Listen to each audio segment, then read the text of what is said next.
Hello everyone. I hope you all are doing well. So, in the last class, we were discussing about India Japan relations. What we are left with is areas of weakness and concluding part. Okay, so this is going to be a short class because there's not much to discuss about areas of weakness, because definitely we are having very good relations with Japan, and it has also been said by our Honorable Prime Minister Narendra Modi ji that India and Japan, they have sort of natural relations. Okay, so you can actually talk about it wherever, in concluding statements or in the introduction portion, you can write the statement that Prime Minister Narendra Modi ji has said that India and Japan have natural relations. Okay, so talking about, okay, now we'll talk about the areas of weakness which are there. Okay, so in areas of weakness, the first one is the bilateral trade. Okay, we have talked about the comprehensive economic partnership agreement which is there between the two countries. Okay, which has actually enhanced the trade. But the problem here is that the bilateral trade in total is US dollar 21.96 billion. It's the data of financial year 22-23.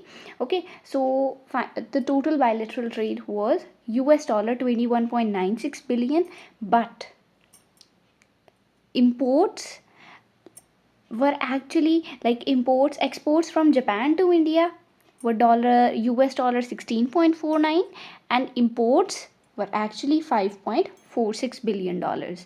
Okay, so basically what the thing is, India is importing more and exporting less to Japan. Okay, so definitely India is having a huge trade deficit when it comes with Japan. Okay, so since this problem is there, what is the need is, now we will be talking about the way forward here itself, and I've taken this from the website of Ministry of External Affairs.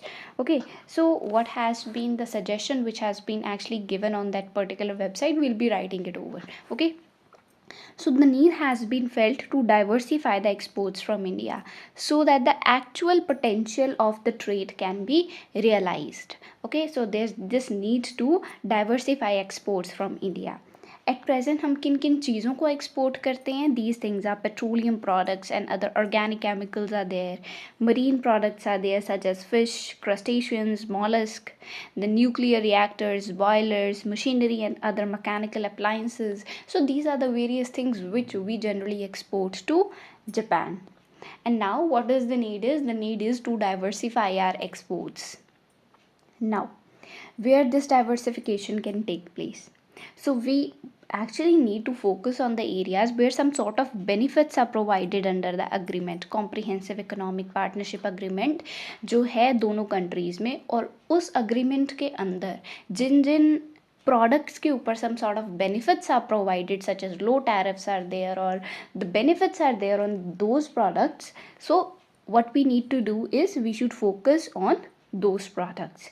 So what are these products actually? These can be marine products, auto components, pharmaceuticals, diamond or jewelry, or other jewelry, I mean, textiles or garments, agro and processed food, dairy products, leather products. So these are the various sectors on the commodities or the products on which the focus can be there, or the exports can be increased from India to Japan.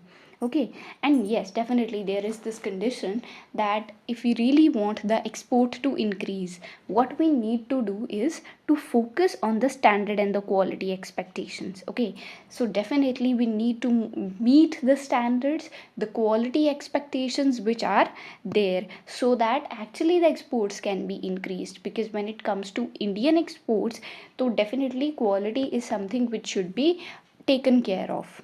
Okay, so definitely these are the things we can focus on. And do you know why we are having this, like, what are actually the factors that which are actually supporting India Japan trade? See, when we talk about these factors, the thing is shrinking workforce. This is something which is true for Japan.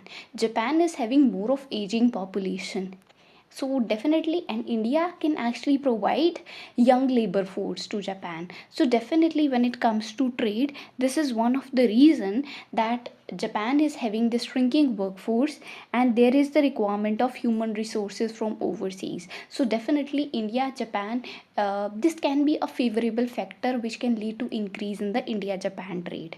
And then is increased reliance on IT sector. This is also something because Japan is a country which can actually provide capital to India because it's having a surplus capital. So, Japan can actually provide capital to India for some sort of investments, and also definitely advancement is more in Japan when it comes to the IT sector. So this is also because of increased in reliance. So reliance on the IT sector, actually this is having a positive impact on the India Japan trade. Okay, so this is also one of the things which we can talk about.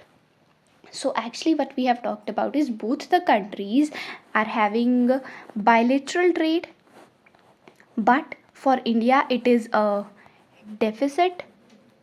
What we need to do is to focus on exports, and we need to focus on those products where some sort of benefits are provided under comprehensive economic partnership agreements. What are these products we have talked about? And we need to focus on the quality and the standard quality expectations basically, and what are the factors which are actually favoring the India Japan trade. So we need to overcome this weakness, and there is actually this need so that we can diversify the exports. So this is about the bilateral trade. This is one of the area of weakness, so this can be overcome. We have talked about the way forward as well. Okay, now moving next. So okay, then there is this disagreement over Israel Gaza or Russia Ukraine war crisis as well. So definitely we are aware about this thing, that there have been some sort of disagreement when it comes to India, when it comes to Russia Ukraine war, because Japan is by the side of US. Okay, and India is, when it comes to Russia Ukraine, India is definitely favoring Russia, not favoring but sort of maintaining a balanced point of view when it comes to both Israel Gaza and Russia Ukraine war. Whereas when it comes to Japan, Japan is actually doing like by the side of US only. So there is some sort of disagreement when it comes to these crises which are there in the international affairs. But actually the thing is, this has not affected the bilateral ties as such. Okay, so this is also one, although this is a point of disagreement, but it has not impacted much of the bilateral ties. Then another important thing, there is this delay in the implementation projects, in project implementation. So which project we can talk about is Asia Africa Growth Corridor. Since both India, Japan, these are the like-minded countries, and as basically counter to China's BRI, India and Japan have decided to basically implement this Asia Africa Growth Corridor in Africa for infrastructure building as well as to build connectivity with Africa. But the problem is, it has failed to take off. So what is the need of the hour is that this project need to be like, there is the need that this project should be implemented actually. Okay, so this is one thing. Then another thing is, India has opted out of the RCEP. RCEP is nothing but Regional Comprehensive Economic Partnership.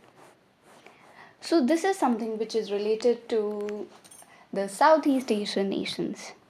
I just want you people to let me know in the comment section what are the countries, which are the part of this Regional Comprehensive Economic Partnership. And so, but India has actually opted out of, I have already talked about it. Okay, so this is a free trade bloc. Actually, this is something I can tell you. There are okay, 15 countries which are the part of it. India was there, India was actually engaged in some sort of talkings, but it has actually withdrew from it.